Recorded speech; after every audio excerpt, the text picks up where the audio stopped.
के दर्शन भी ना होने चाहिए। वो उसको इतना हेय मान रखा था।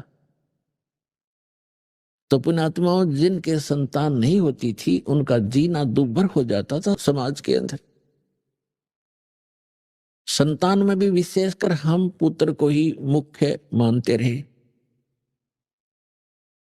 और भगत समाज के अंदर परमात्मा के दृष्टिकोण से हम सोचते हैं तो वो व्यक्ति जिसका संतान नहीं है वो एक नंबर का भगवान आत्मा है। अब यहां समस्या है कि संसार किस दृष्टिकोण से सोचता है और भगवान का विधान क्या कहता है।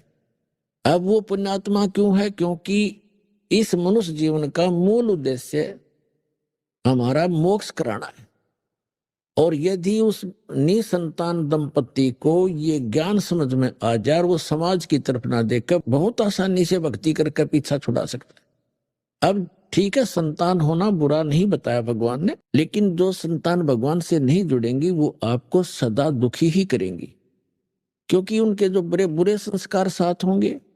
आगे उनके संस्कारों में परिवर्तन भगवान करेगा नहीं, क्योंकि वो जुड़े नहीं। तो उनको दुख होगा तो आप भी साथ दुखी रहोगे, माता पिता भी। और वो भक्ति बाधक बनेंगी, क्योंकि आपकी टेंशन का कारण बने रहेंगे।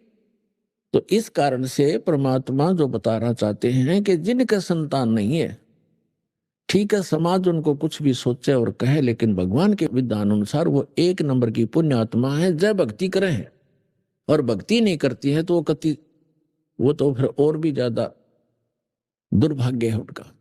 समाज के भी ताने सहन करने पड़ते हैं और भगवान से भी दूर रह रही है, तो वो महादुर्भाग्य है उनका। तो इसलिए जिनके संतान नहीं है उनका मोक्ष बहुत ही आसानी से होगा। भक्ति कर लें, नाम शुरू कर दें और संसार से मन हटा लें, परमात्मा के विधान को आधार मान के जीवें,